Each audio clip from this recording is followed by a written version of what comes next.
भोजन यकृत से गुजरने के बाद अब अग्नाशय से होकर गुजरेगा तो अग्नाशय से भी केगो एंजाइम निकलता है, दो गो। एक का नाम है ट्रिप्सिन, एक का नाम है लाइपेज। इस ट्रिप्सिन का क्या काम है? पेप्टन को अमीनो अम्ल में बदल देना। और लाइपेज का क्या काम है? जो वसा जो था ना, इमल्सिकन वसा, उस वसा को वसा अम्ल ग्लिसरॉल में बदल देना। क्षुदांत के बारे में, तो क्षुदांत कितना मीटर का होता है? 6 मीटर का होता है। कितना मीटर का होता है? 6 मीटर का होता है। यहाँ से लेके फिगर में देख सकते हैं, यहाँ से लेके एकदम यहाँ से लेके एकदम यहाँ तक, यह क्या है? क्षुदांत है। और ये कितना मीटर का होता है? 6 मीटर का होता है। तो क्षुदांत के आंतरिक दीवार से एक रस निकलता है, इसको बोलते हैं आंतरस। क्या बोलते हैं? आंतरस। ये क्या करता है? कार्बोहाइड्रेट को ग्लूकोज में बदल देता है, प्रोटीन को किसमें चेंज करता है? अमीनो अम्ल में। और वसा को किसमें चेंज करता है? वसा अम्ल और ग्लिसरॉल में।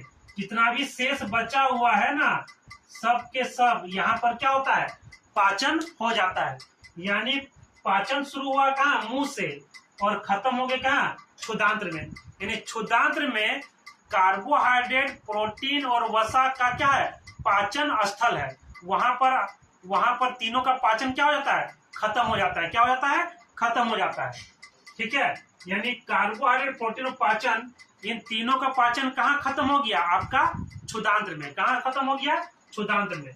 और क्षुदांत्र के दीवार में क्या पाते हैं? दीर्घरोम पाते हैं। क्या पाते हैं? दीर्घरोम, है ना। ये हाथ जैसा, हाथ की उंगली जैसा उसका डिजाइन होता है। ये क्या करता है? जो भोजन आपका पच चुका है ना, उसको अवशोषित करके उसको खून में मिला देता है। कौन? दीर्घरोम। अभी हम लोग ने पढ़ा कि पचा हुआ भोजन कहाँ मिल गया? रक्त में।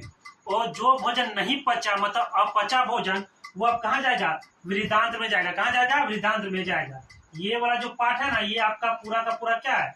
वृद्धांत्र है। क्या है? वृद्धांत्र है। तो वृद्धांत्र जो होता है ना, वो कितना मीटर का होता है?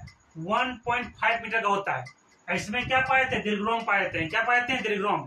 और ये दीर्घरोम क्या करता है? उस अपचा भोजन में जो जल है उसको क्या कर लेता है? अवशोषित कर लेता है। क्या कर लेता है? अवशोषित कर लेता है। और जो अपचा भोजन है वो उसके बाद उसको हम लोग क्या करते हैं? गुद्दा से बाहर निकाल दिया जाता है उसको। और इसको याद रखिएगा, वृद्धांत को आपको बड़ी आंत भी बोला जाता है। बड़ी आंत क्या बोला जाता है? बड़ी आंत। और क्षुदांत को बोला जाता है छोटी आंत। ये आपको याद रखना है। तो जेल बोर्ड में इस पाचन तंत्र में 3 क्वेश्चन इंपॉर्टेंट है ना। यदि आपके पास कॉपी कलम है तो आप उसको लिख लीजिएगा। ये 3 क्वेश्चन बहुत पूछता है। एगो प्रोटीन का पाचन, एगो वसा का पाचन और पित्तरस के कार्य। ये